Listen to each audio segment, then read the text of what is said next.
Hello दोस्तों, मैं जयकांत सैनी स्वागत करता हूं आपके अपने चैनल बात IQ में। हम डिस्कस कर रहे हैं राजस्थान पत्रिका न्यूज़पेपर जयपुर एडिशन 19 अगस्त। ये वीडियो राजस्थान के अंदर जो भी विद्यार्थी कंपटीशन एग्जाम्स की तैयारी कर रहे हैं, चाहे वो RPSC हो या फिर RSM हो, उन सभी का बहुत ही मूल्यवान समय बचाएगी, क्योंकि इसके अंदर बहुत ही महत्वपूर्ण जो फैक्ट्स हैं जो पूछे जाते हैं एग्जाम्स में, वो सभी के सभी कवर किए जाएंगे। तो मुझे आशा है कि आप इस वीडियो में अंत तक मेरे साथ बने रहेंगे, because there is lot to know and lot to discuss. तो आइए शुरू करते हैं आज का वीडियो। पेज नंबर 1 पे न्यूज़ है। ये मध्य प्रदेश में अभी वहाँ की सरकार ने घोषणा की है कि अब वहाँ पे सरकारी जो नौकरियाँ केवल मध्य प्रदेश के लोग ही उनमें भाग ले सकेंगे, बाहरी राज्यों के लोग उसमें अभी आवेदन नहीं कर पाएंगे। ये घोषणा अभी नहीं की उन्होंने। मैं आपको बताऊंगा कि मैं इसके ऊपर एक अलग से वीडियो बनाऊंगा पूरा का पूरा। यहाँ पर मैं थोड़ा सा आपको जिक्र कर देता हूँ कि अनुच्छेद 19 का ये जो वाक्य है इनका, इन्होंने स्टेटमेंट दिया है, ये उल्लंघन करता है बाकायदा, क्योंकि एक देश एक राज्य एक देश एक कानून की हम बात करते हैं, जबकि पूरे देश में आप कहीं भी जा सकते हैं, व्यवसाय कर सकते हैं, नौकरी कर सकते हैं। ये हमारे संविधान ने हमको अधिकार दिए हुए हैं। यहाँ पर इस तरह की बात कर देना यहाँ के चीफ मिनिस्टर के जरिए बहुत ही दुखद है। ये मध्य प्रदेश के अलावा भारत की पूरी जनता के लिए जो भी इच्छुक हैं यहाँ पे नौकरी करने के लिए। तो इसके ऊपर वीडियो बनाऊंगा, आप देखते रहिए, बने रहिए मेरे साथ।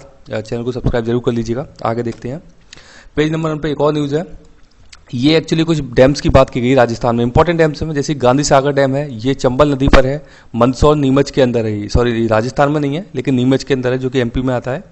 दूसरा है राणा प्रताप सागर डैम बहुत ही इंपॉर्टेंट डैम है, ये चंबल नदी पे है ये भी, और ये रावत भाटा के अंदर है। अब मुझे आप बताइए कि रावत भाटा किस जिले के अंदर आता है? राजस्थान के अंदर।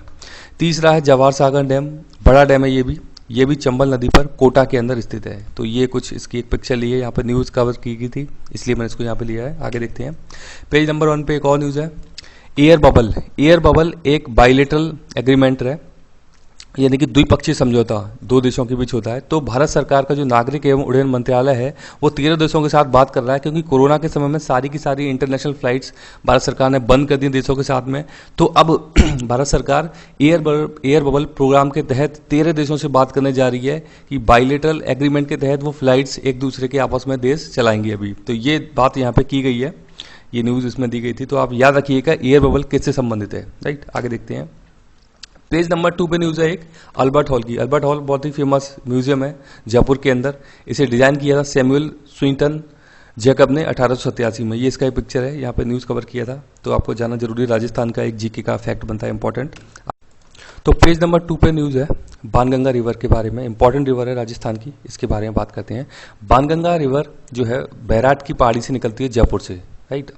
तो बैराट ये सभ्यता इसके नदी के किनारे विकसित हुई थी। इस नदी का संबंध महाभारत समय से भी बोला जाता है, आपने सुना होगा बैराट सभ्यता का नाम पुराने समय से।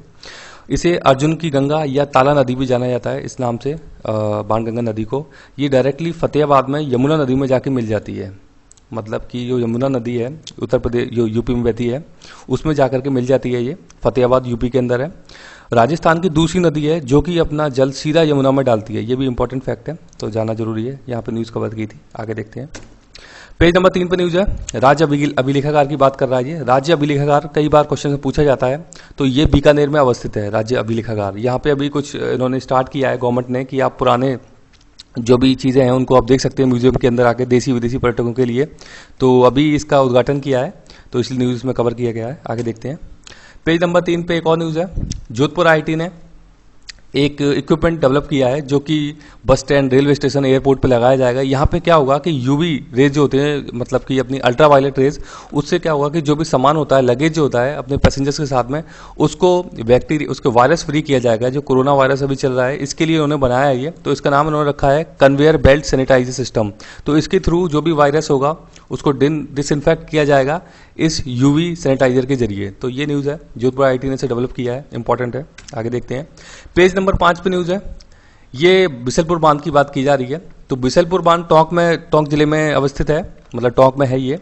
और इसमें जो पानी मुख्य रूप से आता है बनास नदी से आता है। तो बनास नदी का जो उद्गम है वो खमनौर की पहाड़ियों से होता है, जो कि कुंभलगढ़ में स्थित है। बनास नदी को वन की आशा के नाम से भी जाना जाता है। और ये पूर्ण बहाव की दृष्टि से राजस्थान की सबसे लंबी नदी है ये, मतलब कि जो राजस्थान में पूरा का पूरा इसका बह रही है, उस हिसाब से राजस्थान की सबसे लंबी नदी है, जो कि पूरे के पूरे राजस्थान के अंदर बह रही है। तो ये इंपॉर्टेंट फैक्ट है। ये बिसलपुर बांध की न्यूज़ कवर की है, इसलिए मैंने यहाँ पे इसको लिया है। आगे देखते हैं। पेज नंबर 6 पे न्यूज़ है। यहाँ पे ये एक एडिटोरियल है, तो यहाँ पर नस्ल भेद और रंग भेद का एक मैंने यहाँ पॉइंट लिया है इसमें से। अदरवाइज तो ये वहाँ पे इलेक्शन होने वाले हैं तो उससे रिलेटेड पूरा का पूरा डिस्कशन है इसमें, वो इंपॉर्टेंट नहीं है। तो रंग भेद के लिए नेशनल मंडेला जी को जाना जाता है। इनका संबंध साउथ अफ्रीका से आपने सुना होगा, बहुत ही फेमस पर्सनैलिटी थी ये, गांधी जी से भी प्रभावित थे ये। और नस्ल भेद के लिए जाना जाता है मार्टिन लूथर किंग को, ये यूएसए के अंदर एक मिनिस्टर थे। इंपॉर्टेंट फैक्ट है, दोनों के दोनों एग्जाम से पूछे जाते हैं, नोट कीजिएगा। आगे देखते हैं पेज नंबर 7 पे। पेज नंबर 7 पे एक न्यूज़ कवर की है इसमें थोड़ी सी, जो हिंदू उत्तराधिकार कानून है 1956 का, उसमें 2005 में संशोधन किया गया था और अगस्त में एक इंपॉर्टेंट जजमेंट दिया गया है इस एक्ट से संबंधित। इसके ऊपर मैंने एक पूरा का पूरा वीडियो बनाया है, तो आप ऊपर आई बटन पे क्लिक करके उसको देख सकते हैं। आपको पूरी की पूरी जानकारी मिल जाएगी स्टार्टिंग से लेके एंड तक इस एक्ट के बारे में। इंपॉर्टेंट है, एग्जाम से पूछा जा सकता है। आगे देखते हैं, पेज नंबर 7 पर न्यूज़ है। ये एक्चुअली एक वर्ल्ड फोटोग्राफी डे पे एक पिक्चर यहाँ पे लिया गया है, लेकिन इंपॉर्टेंट इसलिए बन जाता है कि यहाँ बात की गई है गढ़वाल हिमालय की। तो गढ़वाल हिमालय, सबसे पहले तो आप ये बताइए कि गढ़वाल हिमालय किस स्टेट के अंदर आता है, ये आपके लिए क्वेश्चन है, मेरे को कमेंट बॉक्स में कमेंट करके बताइएगा। अब यहाँ पे बात आती है बंदरपूछ रेंज। बंदरपूछ रेंज से इंपॉर्टेंट इसलिए बन जाता है कि यमुना नदी का जो उद्गम है वो बंदरपूछ पहाड़ी से होता है, जो कि गढ़वाल हिमालय में स्थित है। तो आप मेरे को बताइएगा गढ़वाल हिमालय किस स्टेट के अंदर है, राइट। आगे देखते हैं, पेज नंबर 9 पे न्यूज़ है।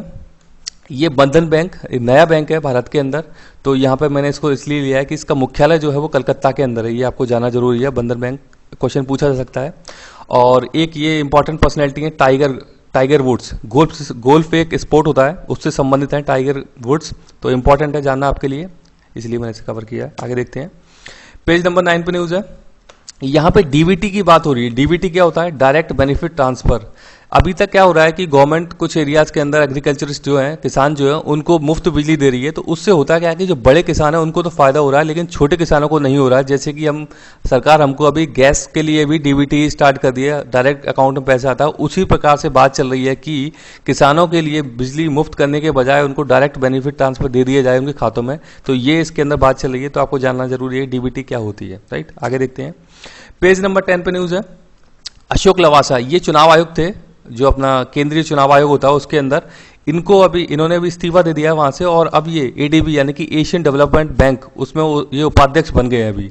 तो ये इंपॉर्टेंट पर्सनैलिटी हैं, जाना जरूरी है इनके बारे में, क्वेश्चन बन सकता है। आगे देखते हैं, पेज नंबर 10 पे न्यूज़ है फिलीपींस के बारे में। फिलीपींस की राजधानी मनीला है। यहाँ पे इसका एक न्यूज़ कवर किया है, तो इसलिए मैंने आपको इसको ले लिया है। भूकंप के एक्चुअली झटके यहाँ पे महसूस किए गए हैं, बट मैं इसका आपको ज्योग्राफिकल लोकेशन दिखाता हूँ। यहाँ पे तो इंपॉर्टेंट आइलैंड है इसके, पैरासल और स्पार्टले आइलैंड, जो कि बहुत ज़्यादा चर्चित रहते हैं साउथ चाइना सी की वजह से। आप ये देख सकते हैं, ये फिलीपींस हो गया, ये फिलीपींस कंट्री हो गया, राइट। अब ये इसके आइलैंड है, पैरासल आइलैंड और स्पार्टले आइलैंड।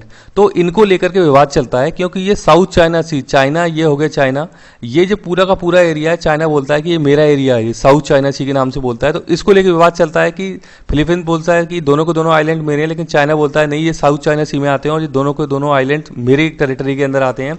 आपने नाम सुना होगा 9 डैश लाइन। 9 डैश लाइन का संबंध इसी एरिया से है, यानी कि साउथ चाइना सी से। आपने सुना होगा मोतियों की माला भी इसी से संबंधित है, साउथ चाइना सी से। तो ये इंपॉर्टेंट है, जाना जरूरी है। दोनों के दोनों आइलैंड पूछे जा चुके हैं यूपीएससी एग्जाम में, राइट। आगे देखते हैं, पेज नंबर 10 पे न्यूज़ है कोरोना वायरस। इसको वुहान वायरस के नाम से भी जाना जाता है, क्योंकि ये वायरस जो है वुहान से ही निकला था, लेकिन इसका आधिकारिक जो नाम है, इसका कोविड-19 नाम है। अगर एग्जाम में पूछा जाता है कि कोरोना वायरस का आधिकारिक नाम क्या है, कोविड-19, तो आप मेरे को कमेंट बॉक्स में कमेंट करके ये बताइए कि कोविड-19 नाम इसे दिया किसने इस वायरस को। और आप आई बटन पर क्लिक करके ऊपर इसके बारे में पूरा का पूरा वीडियो देख सकते हैं, यहाँ पे आपको मिल जाएगा। तो उसमें आपको पूरी डिटेल मिलेगी कोरोना वायरस से रिलेटेड। अब मैं आपको बता दूं, वुहान इंपॉर्टेंट शहर है एक चाइना के अंदर। यहाँ पे एक इनफॉर्मल समिट हो चुकी है भारत के पीएम मोदी और शी जिनपिंग के बीच में, पिछले कुछ 1 या 1.5 वर्ष के पीछे पहले। तो इंपॉर्टेंट एरिया है ये वुहान, तो इसलिए यहाँ पे कवर किया है। आगे चलते हैं, पेज नंबर 10 पे न्यूज़ है, ये यूएसए से संबंधित है। यहाँ पे डेथ वैली नेशनल पार्क है कैलिफोर्निया के अंदर। कैलिफोर्निया एक स्टेट है यूएसए का, इंपॉर्टेंट स्टेट है, राइट। तो हम इसकी आगे देखते हैं इसकी ज्योग्राफिकल लोकेशन। अब मैं आपको दिखाता हूं, ये हो गया अपना यूएसए। यहाँ पे 50 स्टेट्स हैं, उनमें से एक कैलिफोर्निया का स्टेट है, राइट।